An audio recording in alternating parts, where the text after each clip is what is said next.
ভাবতেই অবাক লাগতেছে যে এতদিন আমাদের যে প্ল্যানগুলো গ্রুপ চ্যাটের মধ্যেই সীমাবদ্ধ ছিল সেই প্ল্যানটা সাকসেসফুল হলো। সো আমি খুবই খুশি। আমার কখনোই রাত জেগে বাইরে খেলা দেখা হয় নাই, আর বাইরে আউটিংও করা হয় নাই। This is the first time আমরা বন্ধুরা মিলে এত সুন্দর একটা নাইট এনজয় করেছি।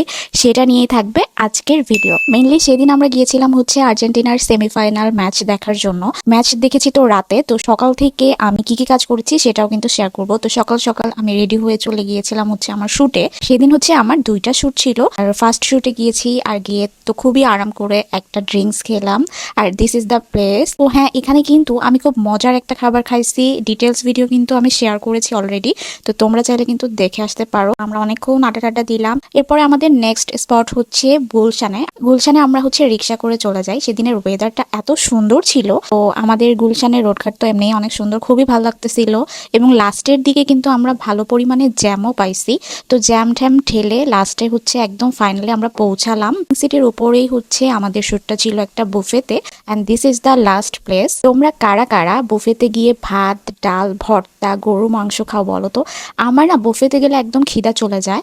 আর এই বুফেতে আমার সব থেকে পছন্দের এই একটা জিনিসই আছে, সেটা এই হান্ডি বিফ। আমি সবসময় বুফেতে গেলে ভাত ডাল নিয়ে বসে পড়ি, আর সাথে প্রচুর পরিমাণে গরু মাংস নেই। গরু মাংস দিয়ে খেতে খুবই ভালো লাগে। আর আরেকটা জিনিস খাই, সেটা এই টমিয়াম স্যুপটা। এবং খাওয়া দাওয়া শেষ করে লাস্টে কিছু ফ্রুটস আর সুশিও নেই, কারণ সুশি আমার অনেক পছন্দের একটা খাবার। যে লাস্টে আমি এই খাবারগুলো নিয়েছিলাম। বাসায় যেতে যেতে রাত হয়ে গেছে, আর বাসায় গিয়ে আমি একদম জার্সি পরে রেডি হয়ে গেছি। এবং সেদিন না অনেক কাহিনী হয়েছে আমাদের সাথে, কারণ আমরা চিন্তা করেছিলাম যে আমরা ম্যাচটা দেখবো বাবলসে। বাট আমরা আগে থেকে টিকিট কেটে রাখার পরেও কি যে বাজে সিচুয়েশন ছিল, চারিপাশে এত পরিমাণে মানুষ, আর লিফট বন্ধ করে দিয়েছিল, ওদের পুরো ফুল হয়ে গিয়েছিল, ওরা একদমই ঢুকতে দিচ্ছিল না। কি করব বুঝে উঠতে না পেরে চলে যাই বাবলসের পাশেই একটা মাঠ ছিল, সেই মাঠে খেলা দেখার জন্য। বাট সেখানেও যেই পরিমাণে মানুষ ছিল, সো আমরা ওখানেও ভালো করে খেলা দেখতে পারতেছিলাম না। ব্রেকের পরে আমরা বাবলসে ফাইনালি ঢুকতে পারি খুবই কষ্টে। আর ঢোকার পরে আমরা খুবই এক্সাইটেড ছিলাম। আর সব থেকে মজার বিষয় আমরা ঢোকার পরপর দুইটা গোল দিয়েছে ছিলাম। তো আমরা তো অনেক মজা করেছি, আর মজা করতে করতে খেলা শেষ হতে হতে খুবই খিদা লেগে গেছিল।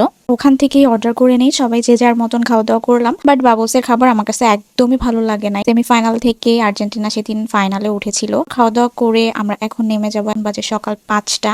আর নিচে নেমে আমরা একটু চা খেলাম, আর চা খাওয়ার পরে আমরা একটা রিক্সা নিয়ে ডিরেক্ট চলে যাই মহাখালীতে।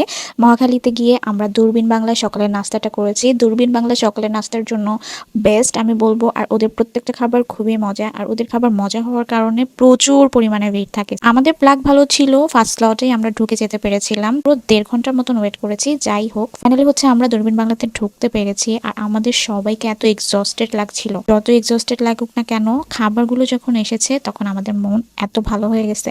আর প্রত্যেকটা খাবার অনেক বেশি মজা ছিল। আমরা অর্ডার করেছিলাম পরোটা, দেন সুজি। এই সুজিটা আমার কাছে অনেক ভালো লাগে, পুরো একদম ঘিয়ের ফ্লেভার্স, আর কিচ্ছু পাবা না। তারপরে এই চিকেন স্যুপটা আমার অনেক পছন্দের। খাসির কলিজা ভুনা, এটাও অনেক মজার একটা খাবার। সবজি, তারপর একদম মাস্ট ট্রাই তাদের চা।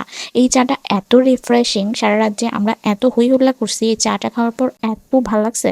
আর এই আমি পুরো এক্সস্টেড চেহারা।